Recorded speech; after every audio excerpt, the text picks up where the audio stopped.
Welcome back to the deep dive. Today we are strapping in for a bit of a linguistic history lesson. It really explains how the world suddenly decided language learning wasn't about, reading ancient texts anymore. Right, it shifted completely. Yeah, it became about immediate, almost flawless spoken communication. We're diving deep into the audio-lingual method, ALM. That dominant, sometimes really relentless language teaching approach that, well, it shaped global education for decades back in the mid-20th century. That's exactly right. And for a long time, ALM was pretty much the undisputed champion. It was built on these two sort of seemingly unshakable pillars. You had this mechanical view of language from structural linguistics, and then the idea of learning as pure habit formation, which came straight out of behavioral psychology. And our source material gives us a really, really clear look at this whole approach. And our mission today is basically to cut through the noise, give you a structured, detailed understanding of this really pivotal moment in language teaching history. We're going to trace ALM from its, well, somewhat surprising origins, walk you right through the almost militaristic routine of an ALM classroom, and then analyze why the cognitive revolution, led by people like Noam Chomsky, kind of exposed the theoretical fragility at its core. Yeah, it's a classic story, isn't it? Theory clashing really violently with practice. Yeah. And we're ready to unpack this whole methodology step by step. Okay, so to really get the power and the impact of ALM, we have to understand what it was replacing.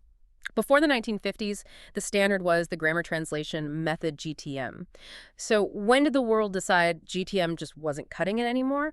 And what exactly was ALM trying to do that GTM couldn't? Well, GTM, which really dominated for over a century, it prioritized the, let's say, intellectual mastery of the language. Sure. Students were taught these explicit, often kind of obscure grammatical rules. Right. And huge lists of vocabulary. And it was primarily through reading and translating literary stuff. The goal was often academic, read Goethe in the original German, or maybe gain mental discipline. It was all about the written word and getting the translation exactly right. So GTM basically produced scholars who knew, say, the third conditional inside out, but were probably terrified to actually speak a single sentence in public. Exactly. They were accurate, maybe, but utterly non-functional when it came to communication. ALM really emerged from this desperate need to fix that problem. Its goal was fluency and, crucially, immediate spoken communicative use. Okay. And this need became incredibly urgent during World War II. The American military suddenly needed thousands of personnel to get rapid conversational skills in foreign languages. Languages often barely taught in universities, like Burmese or Tagalog. This is the famous Army Specialized Training Program, right? Often cited as the sort of precursor to ALM. That's the one. So necessity was really the mother of this invention. It demanded this whole new focus on speaking competence. Precisely. And the method's development then kind of solidified during the Cold War era. Structural linguists who had spent, decades cataloging and mapping the actual sounds and patterns of languages, they provided the structure for the curriculum. How did they view language itself? They defined language as this finite, systematic set of structures. Phonological, morphological, syntactic. The teacher's job, then, was basically to sequence these structures for systematic learning, break it down into learnable bits. Okay, so structural linguistics provided the, actual patterns and structures to be learned, but the how, that came straight from psychology, specifically behaviorism. That's the absolutely critical link. The teaching method, the pedagogy of ALM, was completely underpinned by behavioral psychology, which was really popularized by B.F. Skinner. And the central, unshakable belief was that language learning is habit formation. Not thinking, just doing. Exactly. Learning wasn't seen as a cognitive act. It was mechanical, pure habit. Can you maybe elaborate a bit on how Skinner's ideas were applied right there in the classroom? Sure. Skinner viewed all learning, including language, we called it verbal behavior, as basically a result of the stimulus-response reinforcement cycle, SR. So you provide an external stimulus, maybe a teacher's cue. The learner gives a response, like a target language sentence. And if that response is correct, the teacher provides positive reinforcement praise, a nod, confirmation. And this constant cycle strengthens the association, building the habit. So the key was just drilling these habits so intensely that the response became automatic, requiring zero conscious thought. Absolutely. Repetition and positive reinforcement were, therefore, completely non-negotiable. And errors. Errors were seen as fundamentally dangerous. Dangerous? How so? Because an error represented the formation of a bad habit. And behaviorists believed a bad habit would be much, much harder to extinguish than to prevent in the first place. So the entire classroom structure, as we'll get into, was really engineered to stop errors from ever happening. Okay, this structure, which sounds pretty powerful and logical for its time, it set the stage for one of the biggest intellectual showdowns in 20th century academia. This is where Chomsky comes in and just demolishes the whole theoretical basis of the method, right? What was his argument? Yeah, Chomsky's 1959 review of Skinner's verbal behavior was, well, it was devastating. He completely rejected this idea that language learning could be boiled down to mere habit formation through environmental conditioning. He argued that language was fundamentally governed by cognitive factors and these innate abstract rules. So instead of the learner being like a parrot, just mimicking, they're more like a little scientist testing hypotheses about language. Precisely. Chomsky argued that human language is inherently generative. We can create and understand sentences we've never ever heard before. If language was just a collection of learned habits, how could we do that? That novelty would be impossible. So he proposed the existence of this inherent structure in the human mind, what he called universal grammar, or UG, basically a blueprint for all human languages. So the child isn't learning grammar completely from scratch. They already come equipped with a kind of framework. Yes, exactly. They're born with principles, and then exposure to a specific language just allows them to set the specific parameters of that language. This also tackled what Chomsky called the poverty of the stimulus problem. Yeah. Meaning kids learn language way too quickly, and it's way too complex, far outstripping the actual language input they get from their environment. There just isn't enough data coming in to explain the richness of the system they build internally. That makes sense. This sounds like a huge philosophical shift, but what was the specific fatal flaw in the behaviorist theory that ALM relied so heavily on? The fatal flaw really comes back to errors, or more specifically, the lack of what's called negative evidence. In the SRR cycle, errors are corrected, right, to prevent bad habits. Right. But Chomsky pointed out that in the real world, children often make these really interesting grammatically complex errors, like overgeneralizing the past tense rule. They say things like, I goed, or I holded the ball, or I run fast. Yeah, my kids did that all the time. Exactly. And crucially, they usually don't get enough explicit correction or negative feedback from parents to explain why they eventually stop saying those things. Yeah, adults tend to focus more on the meaning, like, oh, you went where? Not, no, sweetie, goed isn't the correct past tense. Right. An adult might respond, what did you hold? But they rarely say, no, holded is an incorrect past tense form. The verb hold is irregular. If learning was purely conditioning, like Skinner said, the child would need consistent, explicit correction to extinguish that bad habit of saying holded. But they don't usually get it. No, that correction is mostly absent. So Chomsky argued the child must be following some kind of internal rule-generating mechanism, this universal grammar, which eventually refines itself based on the input and discards the incorrect form internally without needing constant external correction. Wow, that makes this shift so clear. ALM was built on this assumption that you prevent errors from the outside, control everything. Chomsky argued language formation happens from the inside out, kind of regardless of that tight environmental control. And this intellectual battle is precisely why ALM, despite its practical success, training soldiers quickly, started to really fall apart academically. The theoretical foundation was just shown to be shaky. The idea of parameter setting, like, for instance, whether a language is a plus-pro drop language, one that lets you drop subject pronouns like Italian or Japanese, or a two-pro drop language like English, which requires them, that suggested the learner was internally configuring a system based on input, not just mechanically repeating patterns fed to them. And frankly, it was a much more elegant and convincing explanation for how kids learn language so fast. Okay, let's shift gears now from this huge intellectual theory clash to the practical reality. What was it actually like being a student stuck in this system? If the whole philosophy is rigorous habit formation through non-stop repetition, I'm picturing a pretty intense classroom. Oh, it was. Highly disciplined, very fast-paced, and utterly predictable. The goal was just drill, drill, drill those structures until they became automatic. Instruction almost always kicked off with presenting new material through a dialogue. A dialogue, like a little conversation. Yeah, usually a short conversation, typically featuring everyday language between two people. Why specifically a dialogue? Why not just, a list of sentences to practice? Well, the dialogue provided a somewhat realistic context for the new grammar structures and vocabulary. That was actually a step up from GTM's often isolated, disconnected sentences. And the immediate singular goal was dialogue memorization. Memorization. Okay, how do they achieve that? Through intense mimicry.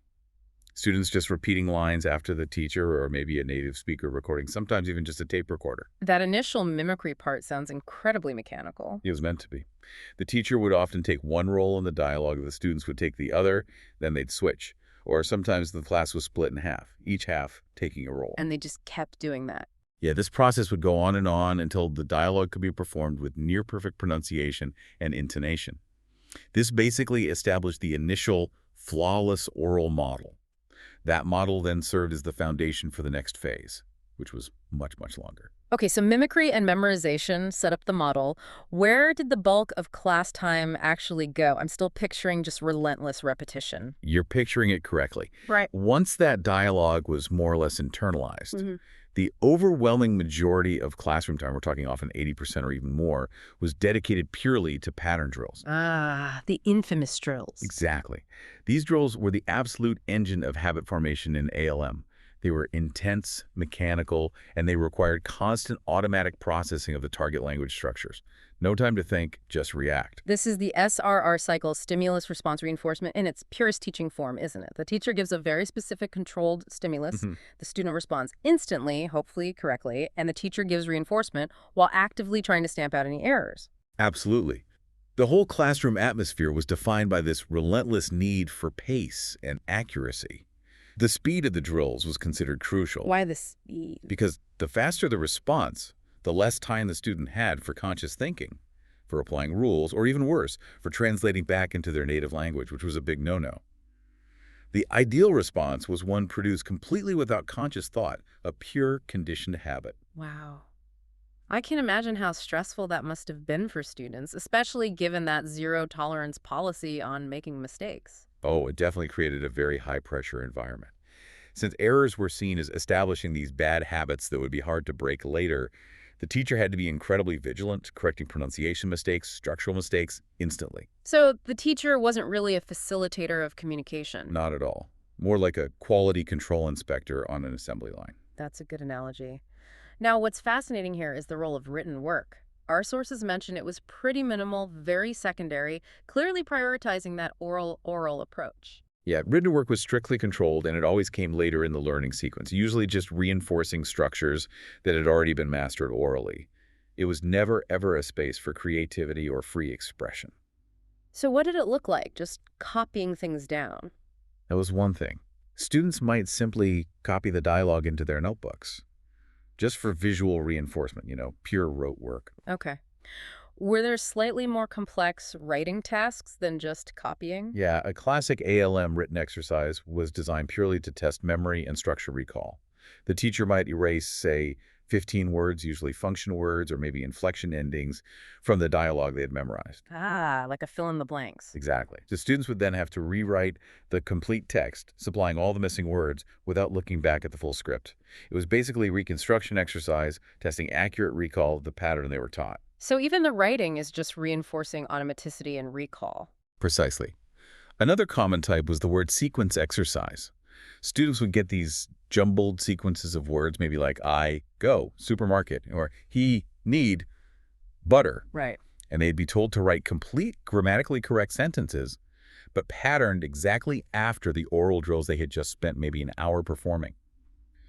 The writing just served as the final check that the oral habit had been accurately transferred to the written form, still totally avoiding any kind of free composition or personal expression. All right, now that we've kind of walked through the experience of being in an ALM classroom, let's try to synthesize those mechanical routines into the core principles. These are like the underlying rules of the road that govern the whole method, right? Giving us a deeper dive into the ALM mindset. Yeah, absolutely. We can pretty much connect every single classroom activity we just talked about right back to that foundational ALM philosophy of behavioral control and habit formation. So let's start with the main purpose, goals. What was the actual aim for the student? Well, based on everything we've heard, it definitely wasn't deep intellectual understanding. It sounds like it was all about automatic performance. Precisely.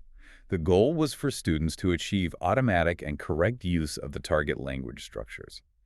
And these structures were mastered through those relentless dialogues and drills. The absolute priority was fluency, but a specific kind of fluency gained through conditioned accuracy and effortless production. like a machine. Okay. And if the goal is that kind of highly controlled accuracy, that pretty much dictates the role of the teacher and students, doesn't it? Who is really running the show here? Oh, the teacher is the absolute center. They're the model to be imitated, the drill leader, and the primary controller of all language use in the classroom. Their main job is to manage that SRR cycle perfectly. And the students? Students, by contrast, are required basically to be imitators and followers. Their primary function is just to replicate the teacher's model accurately. This really minimized any kind of student creativity or spontaneity. It was all about exact structural replication. That makes the student seem quite passive in many ways, just a receiver. Which brings us to the learning process itself. We noted earlier there was a critical difference between ALM and GTM here, especially regarding grammar. Yes, that's a key point. In ALM, new material gets presented through the dialogue. Then comes the mimicry and repetition. But the crucial thing is that grammar is learned inductively. Inductively. Okay, what does that mean in practice? It means that unlike GTM, where the teacher would explicitly state a grammar rule before you practice it, in ALM, rules were rarely, if ever, explicitly stated. So, wait. If I'm doing, say, 100 pattern drills changing present tense verbs to past tense, I'm just supposed to figure out the rule myself. That was basically the expectation, yes. The student was meant to generalize the rules from the sheer volume of structured examples and patterns they were exposed to in the drills. The emphasis was always on oral training. First, you hear it, you repeat it, you drill it. And only then maybe the underlying structural pattern might become apparent to you, or maybe not. Okay, let's talk about interaction. Since the main goal is avoiding errors at all costs, I'm guessing interaction was pretty tightly supervised. Oh, intensely structured. Teacher-to-student interaction was very high, but it was initiated almost exclusively by the teacher. It came through cues, commands, questions, all designed to elicit one specific, predetermined structural response. What about student-to-student talk? That was largely limited to highly ritualized activities, like those chain drills we mentioned, or maybe assigned pairs practicing the memorized dialogue lines. Everything was maintained to prevent any deviation from the learned patterns and minimize any possibility of students generating their own sentences and potentially making mistakes. Right. Now, let's touch on something that seems conspicuously absent, the question of student feelings. Our sources point out that ALM seems to have basically no principles related explicitly to dealing with student anxiety or motivation or any of those affective variables. Why is that gap significant? Well, it really highlights the purely mechanistic view of the learner that's inherent in that behaviorist model. Yeah. If learning is seen only as a behavioral response to external stimuli, then the learner's internal emotional state, feeling anxious about making errors, their personal motivation, things psychologists later called affective filters, it's all considered irrelevant to the process. That makes a cold kind of sense. If you view the learner essentially as a machine to be conditioned, you don't really worry about the machine's feelings, do you? Pretty much. But of course, in reality, in that kind of high-pressure, error-averse environment, this complete lack of attention to feelings likely contributed significantly to student burnout, anxiety, and just plain demotivation for many. Yeah, I can see that. And this lack of attention to the affective side became one of the really key criticisms that were later voiced by more humanistic approaches that came after ALM. Okay. Moving on to the view of language and culture. We know language itself was seen structurally as patterns, but how did they approach culture? Right, language was defined as this system of patterns and structures that you could analyze, break down into units, and teach sequentially. Culture. Well, culture was sort of integrated by studying the everyday lives of native speakers.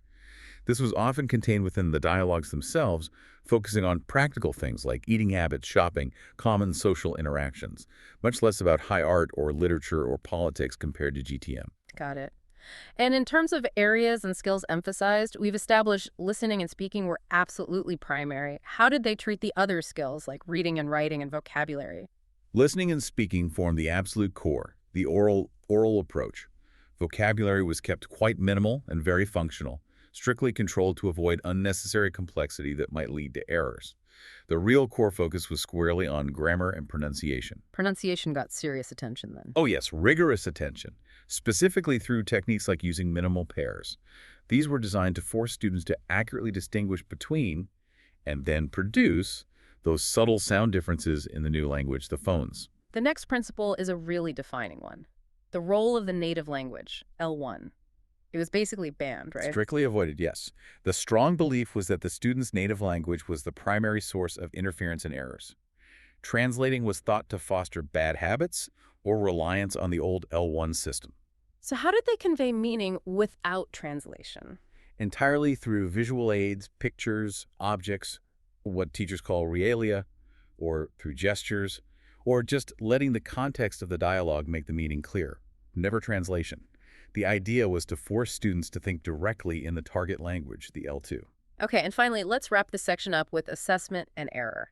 How were students actually evaluated, and how did the teacher respond when errors inevitably did happen, despite all the controls? Assessment was laser-focused on automatic command of the structures they'd been taught. Students were evaluated basically on their flawless performance of the dialogue lines and the pattern drills, and also on their ability to produce correct pattern sentences in the written exercises. Flawless performance. High bar. Very.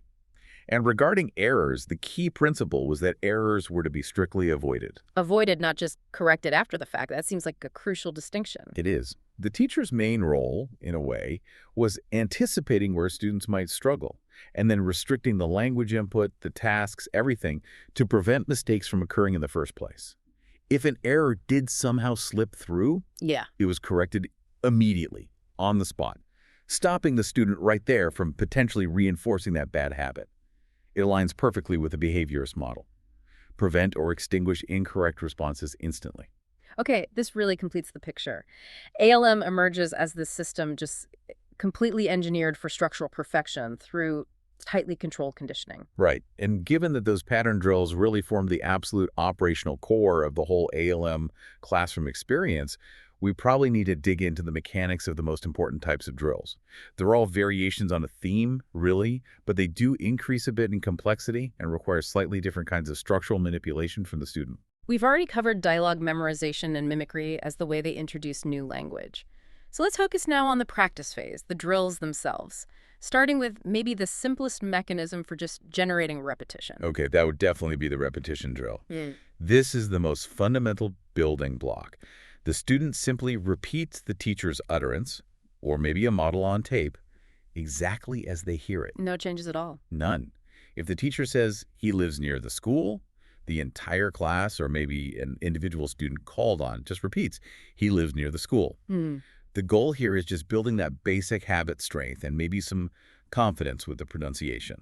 Okay, pretty basic. Moving beyond just simple echoing, how do they start to get students to subtly manipulate the form of the sentence? Right. The next step up would be the inflection drill. Here, the student is required to change just one word form based on a specific cue from the teacher. This is often related to things like tense or number or maybe gender in some languages. Can you give an example? Sure. The teacher might say a base sentence like, I walk to the park every day, and then they give a cue, like yesterday. The student then has to immediately respond, changing the verb. I walked to the park yesterday. The focus is just on mechanically applying that single grammatical change. Got it. The replacement drill sounds kind of similar, but it involves swapping out vocabulary words rather than grammatical markers, right? Correct.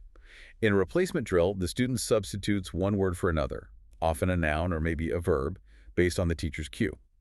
So if the teacher says, she is reading the book, and then cues with the word magazine, the student responds, she is reading the magazine.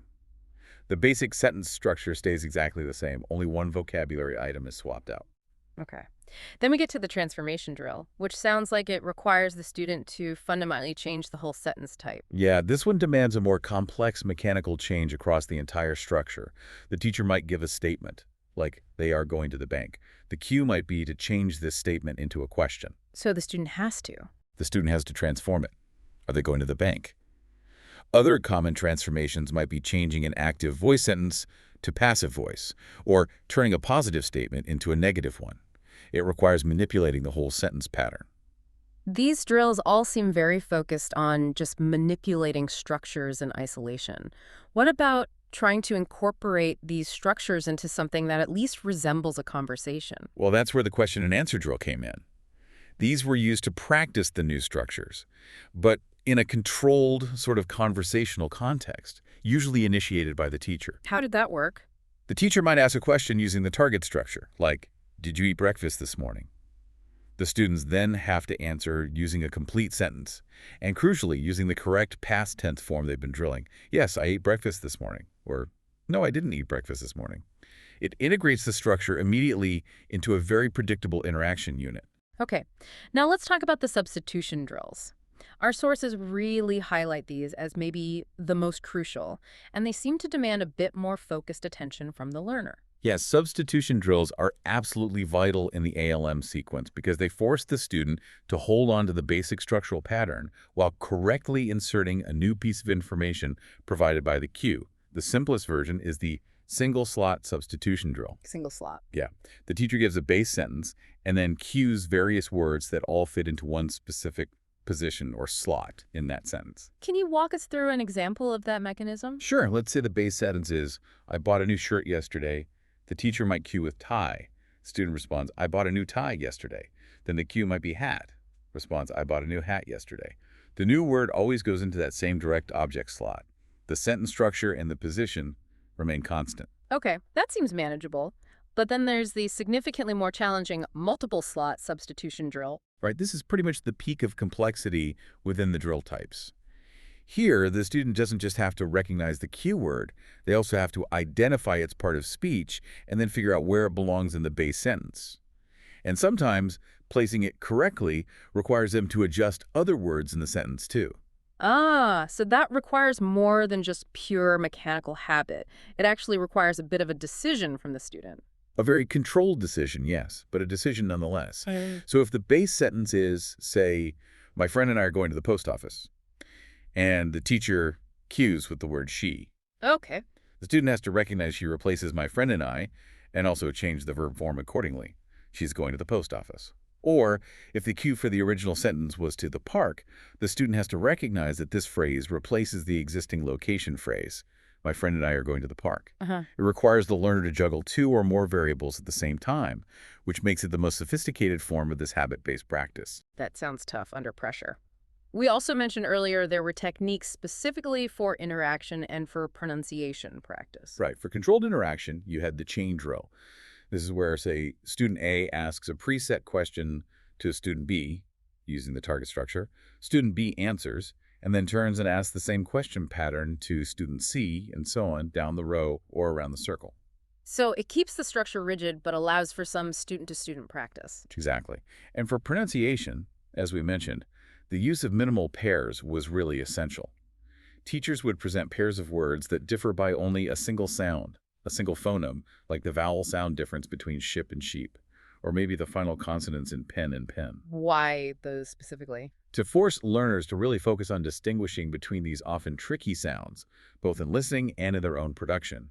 It aimed to reinforce accurate oral discrimination and articulation. Okay, so all these techniques, really, from the absolute simplest repetition drill right up to those complex multiple slot substitutions, they all serve that one singular purpose: trying to generate automatic, accurate linguistic habits through relentless mechanical practice. Hashtag outro. Wow. This whole deep dive into the audio-lingual method really paints a picture of, well, almost extreme dedication to controlled practice and habit formation.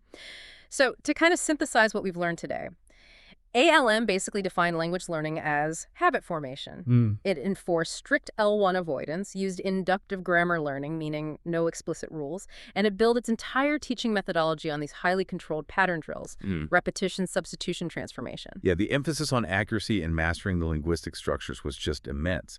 The core belief was simply that if you drilled the correct patterns often enough, rigorously enough, the correct behavior, the correct language use would be reinforced and become automatic. But, as we established right back in Section 1, the whole psycholinguistic movement, building on Chomsky's cognitive arguments, effectively showed that the ALM theory was just, well, insufficient. It couldn't really explain how language truly works in the human mind.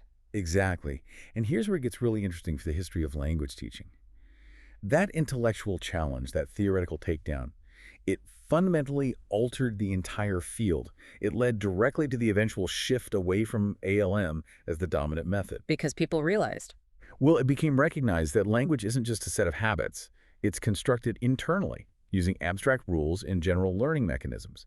And real fluency demands so much more than just flawless structural accuracy. Right. And that huge philosophical shift really paved the way for modern language teaching approaches, most notably the communicative approach, or communicative language teaching. The focus shifted dramatically from mastering linguistic structure, the grammar, to achieving communicative competence. Communicative competence, what does that encompass? It's about understanding how to use language appropriately in different social situations, knowing how to manage various language functions like requesting, apologizing, persuading, and basically knowing when and how to use certain grammatical forms, not just being able to produce them accurately in a drill. The ALM method, by actively preventing students from negotiating meaning or making linguistic choices, had essentially blocked the development of this real-world competence. Okay, so if ALM was all about pure, accurate habit formation through conditioning, and modern approaches emphasize genuine communication, meaning-making, construction, Yeah. we're kind of left with a final provocative thought here, aren't we? What about the huge amount of formulaic language that all of us use every single day? That's a fascinating point. Research in corpus linguistics and psycholinguistics suggests that a really significant percentage of fluent speech isn't actually generated word by word using grammar rules in real time. It isn't. No, much of it seems to be stored and retrieved from our minds as prefabricated chunks. Multi-word units, often called formulaic sequences or lexical bundles. Think of common phrases like, at the end of the day, or as a matter of fact, or you know what I mean? Or even more complex chunks like made it plain that. We use those all the time without thinking. Exactly. They're accessed whole, requiring minimal cognitive processing effort. In essence, they're internalized formulas. They represent language that we use fluently, accurately, and automatically, largely because we've absorbed them through massive repetition and exposure in our environment. Which sounds surprisingly similar to what the ALM drills were trying to achieve, albeit in that very artificial, controlled classroom setting. It does raise the question, doesn't it? Perhaps the spirit of the drill isn't entirely dead after all. Even if we generate the core grammatical structure of many sentences cognitively, following Chomsky's ideas, we still rely heavily on hundreds, maybe thousands, of these pre-learned chunks, these stored, highly accurate linguistic habits to sound truly native-like and fluent. So how much of our modern fluency still depends, perhaps unconsciously, on the residual effects of something very much like structural repetition and habit formation, whether that happened in a classroom years ago or just through sheer exposure out in the world? Maybe every time we automatically drop a common idiom or use a complex, pre-formed phrase without batting an eye, we're kind of proving that structural drilling, even if its original theory was flawed, might still leave a very practical, very useful legacy in our actual linguistic performance and our memory. It's a really fascinating connection to consider, the ghost of ALM perhaps lingering in our everyday fluent speech. Well, thank you for joining us for this deep dive. Yes, thank you. We'll see you next time on The Deep Dive.